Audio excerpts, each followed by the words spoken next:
بسم اللہ الرحمن الرحیم. معزز سامعین, ایوننگ ود ابرار نقوی کا podcast is going on, اور آج ہم جس ٹاپک پہ بات کرنے جا رہے ہیں بڑا امپورٹنٹ ٹاپک ہے, حسد, جیلسی. آج دیکھتے ہیں کہ میرے ساتھ نادیہ, جو کہ آپ ماشاءاللہ اس کی نعت سے بھرپور مستفید ہو رہے ہیں. نادیہ کے ذہن میں آج حسد سے ریلیٹڈ کون سے کویسچن ہیں, اور میں کوشش کرتا ہوں کہ ان کا آنسر کروں. جی نادیہ. سر, جیسا کہ دیکھیں آج کل کے جو جنریشن ہے نا, ایک دوسرے سے کافی حسد کرتے ہیں, تو میں چاہ رہی ہوں کہ آپ اس کو تھوڑا سا بریف بتائیں کہ حسد ایکچوئل میں کس چیز کا نام ہے. نادیہ, حسد ایک روحانی بیماری ہے. ہاں, بیسیکلی ہم دیکھیں جسمانی بیماریوں کے لیے ہم اسپیشلسٹ ڈھونڈتے ہیں, وہ فلاں میڈیکل اسپیشلسٹ ہے, فلاں اسکن اسپیشلسٹ ہے, سو اینڈ سو آن. کبھی ہم نے غور کیا ہے کہ ہماری روحانی بیماریاں بھی ہیں؟ یہ چونکہ عام لوگ اس بات کو سمجھ سکیں گے نہیں. میں انشاءاللہ کوشش کروں گا اس شارٹ ٹائم میں, چونکہ یہ روحانی بیماری کا علاج اس وقت سٹارٹ ہوتا ہے جب بندے کے اندر کوئی موٹیویشن آتی ہے. کچھ خود سے جب تک اس نے اپنے آپ کو موٹیویٹ نہیں کرنا, وہ روحانی بیماری کا علاج ہو سکتا نہیں ہے. تو لہٰذا ایک تو بات تو بالکل کلیئر ہے کہ حسد ایک روحانی بیماری ہے جو نظر نہیں آتی. بخار ہو رہا ہے ہمیں, ٹیمپریچر ہو رہا ہے, ہمارے سر میں درد ہو رہی ہے, یا اور کوئی آرگن ڈسٹرب ہے, وہ اس کی تو انڈیکیشن ملتی ہے. حسد کی میں آپ کو انڈیکیشن بھی بتاؤں گا.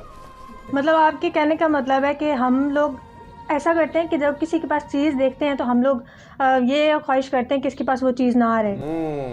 گڈ. بس حسد یہی ہے کہ رسول خدا کے پاس ایک شخص آیا, اس نے کہا کہ مولا میرا دل میں بڑی سختی ہے. اچھا, رسول خدا نے فرمایا کہ 2 کام کرو.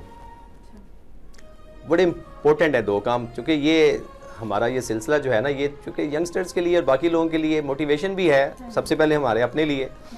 رسول خدا نے فرمایا 2 کام کرو. اکثر لوگ دل کی سختی کی کمپلین کرتے رہتے ہیں نا, یار آج کل بڑا دل سخت ہوا ہے, دل آج کل فلاں نہیں کرتا, اینڈ سو آن. جب اس نے یہ سوال کیا تو ہمارے لیے سب کے لیے ایک مشعل راہ ہے نا, رسول خدا کی ذات اور ان کا وہ جواب دینا. اور وہ انہوں نے کہا 2 کام کرو. ایک کام کیا کرو, یتیم کے سر پہ ہاتھ رکھو.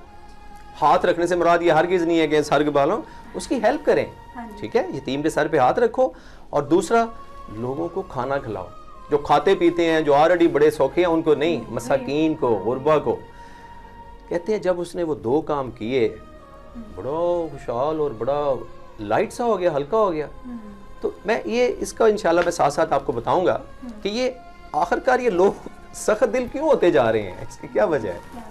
جی. دوسرا کوشچن آپ سے یہ ہے کہ حسد کیسے پیدا ہوتا ہے انسان میں, کون سی وجہ ہوتی ہے جس وجہ سے حسد پیدا ہو جاتا ہے کسی بھی انسان میں.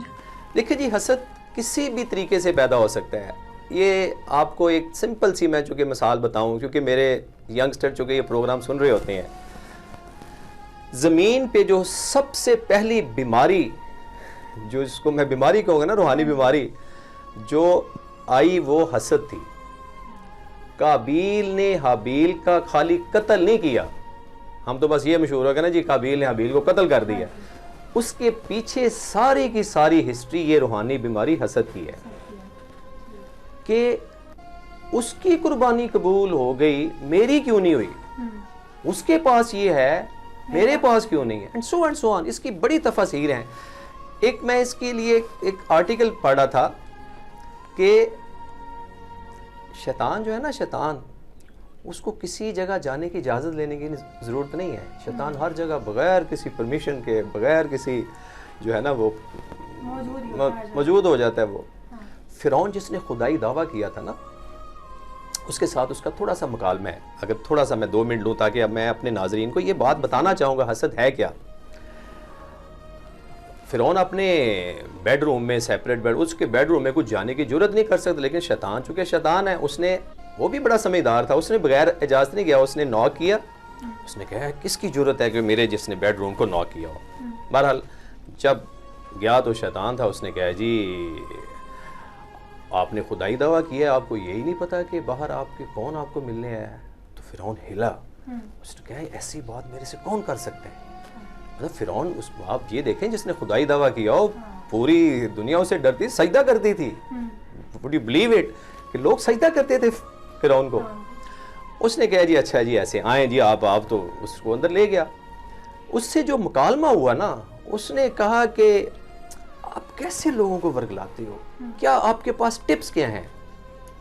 اس نے جو اس کا پورا لب لباب ہے نا، اس نے کہا میں لوگوں کے دلوں میں حسد ڈال دیتا ہوں. سب سے بڑی بیماری حسد کی ہے.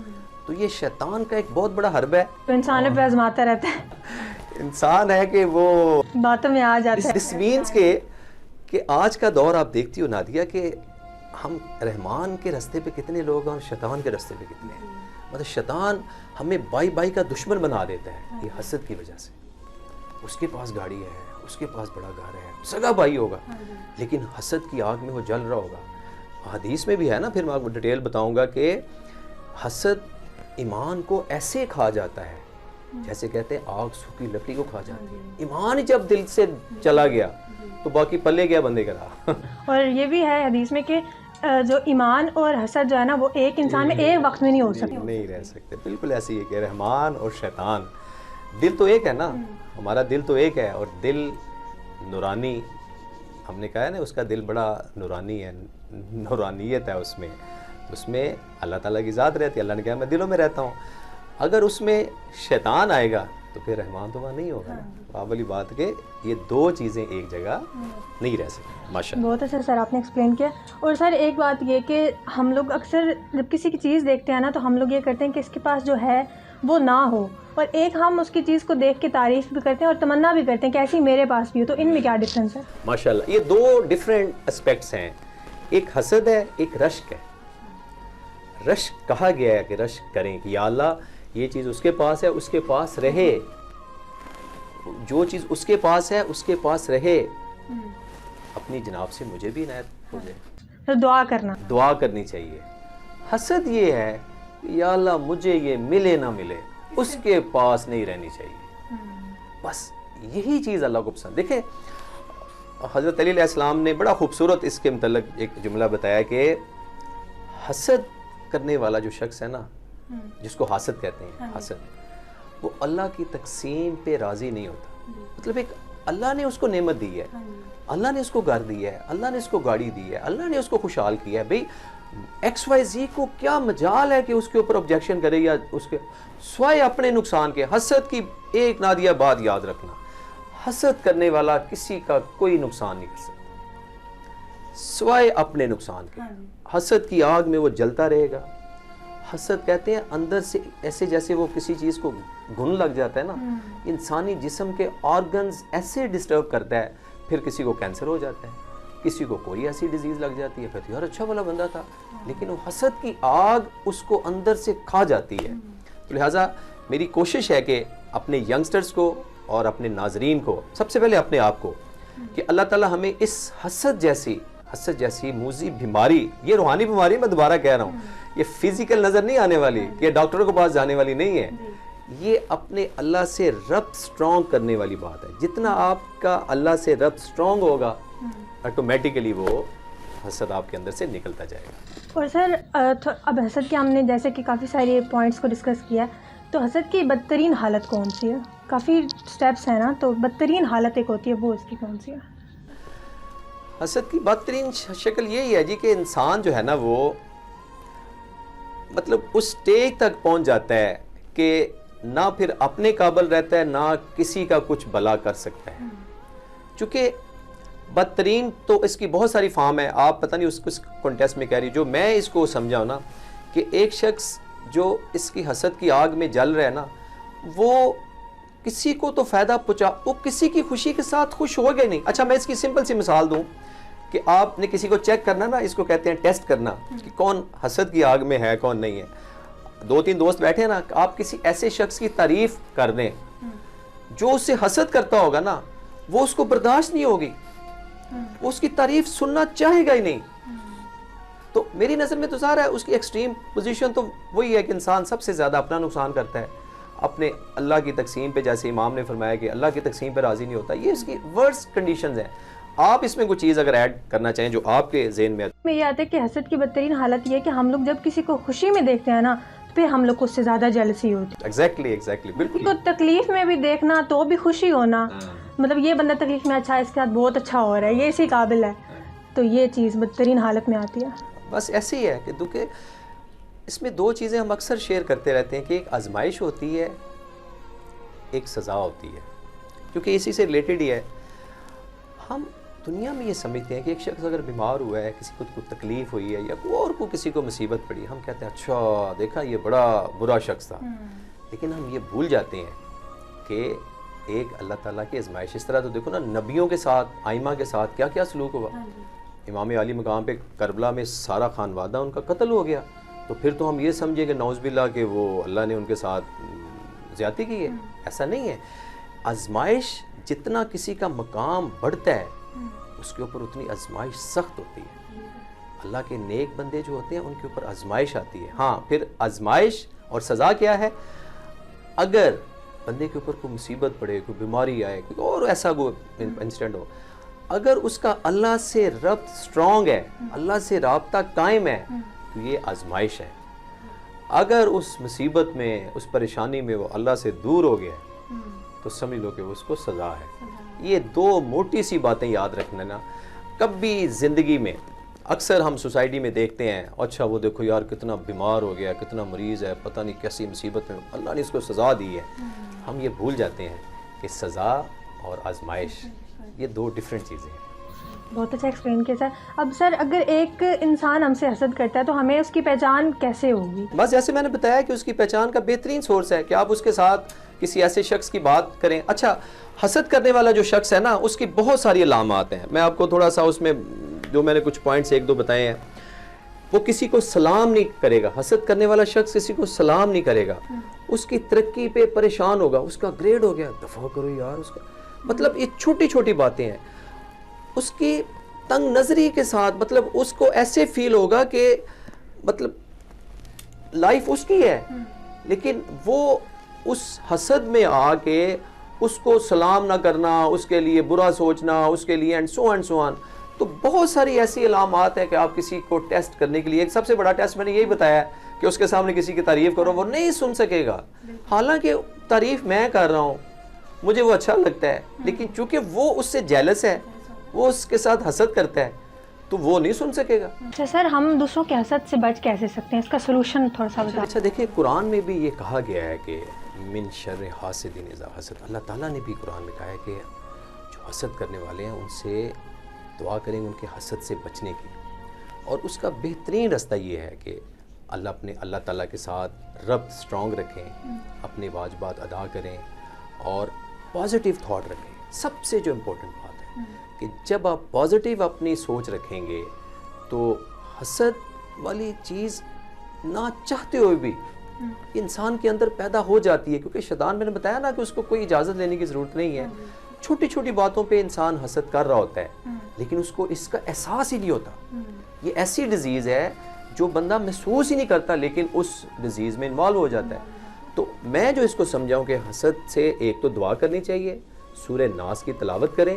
سورہ فلق کی کہا گیا کہ صبح اٹھتے ساتھ ہی اور رات کو سوتے وقت یہ 2 سورہ کی تلاوت کریں. اور ان تلاوت میں مین پوائنٹ یہی ہے کہ ہمیں حاسدوں کے شر سے, حسد کرنے والوں کے شر سے یا اللہ ہمیں محفوظ رکھ. تو اگر مطلب حسد تو لوگ کرتے ہیں, لیکن ان کو ان کے حال پہ رہنے دیں. جو حسد کرتا ہے نا, اس کو آپ نہیں ٹھیک کر سکتے, ٹھیک ہے نا. اگر میں اس کو ٹھیک کرنے بیٹھ گیا تو میں بھی کہیں نہ کہیں انوالو ہو جاؤں گا. وہ کہتے ہیں نا کہ اگر کوئی آپ سے کچھ جیلس ہو رہا ہے تو اس کو ہونے دو. کیوں؟ کیونکہ آپ کا بلیو ہے کہ اللہ تعالیٰ کی ذات کو نہ اونگ آتی ہے, نہ نیند آتی ہے, نہ وہ سن بھی رہا ہے, وہ دیکھ بھی رہا ہے. تو وہ اللہ پہ فیصلہ چھوڑ دو.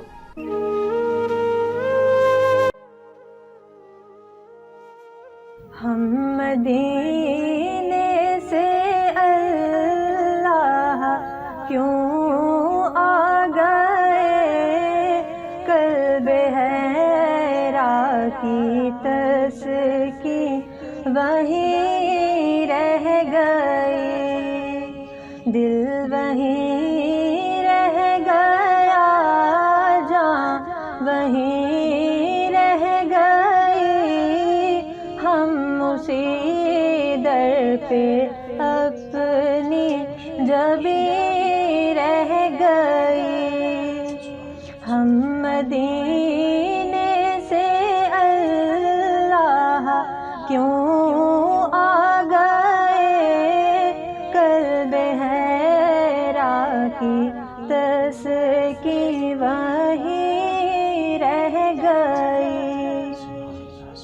یاد آتے ہیں ہم کو وہ شام و سحر، وہ سکون دل و جاں روح و نظر، یاد آتے ہیں ہم کو وہ شام و سحر، وہ سکون دل و جاں روح و نظر، یہ انہی کا کرم ہے، انہی کی عطا، ایک کیفیت دل نشیں رہ گئی، دل وہیں رہ گیا، جاں وہیں رہ گئی، ہم اسی در پہ اپنی جبیں رہ گئی۔ اللہ اللہ وہاں کا سجود و قیام، اللہ اللہ وہاں کا درود و سلام، اللہ اللہ وہاں کا وہ کیف دوام، وہ صلاۃ سکون آخری رہ گئی، دل وہیں رہ گیا، جاں وہیں رہ گئی، ہم اسی در پہ اپنی جبیں۔ جی جزاک اللہ نادیہ، خوبصورت آواز، خوبصورت الفاظ، شان رسالت بیان کر رہی تھی نادیہ۔ تو معزز سامعین، آج کا یہ evening with Abrar Naqvi podcast اپنے اختتام کو پہنچتا ہے۔ امید کرتے ہیں کہ آپ کو یہ پسند آئے گا، اور اپنی آرا سے ہمیں ضرور بتائیے گا، اپنی آرا ضرور دیجیے گا، کمنٹس میں ضرور بتائیے گا۔ اپنا بہت خیال رکھیے۔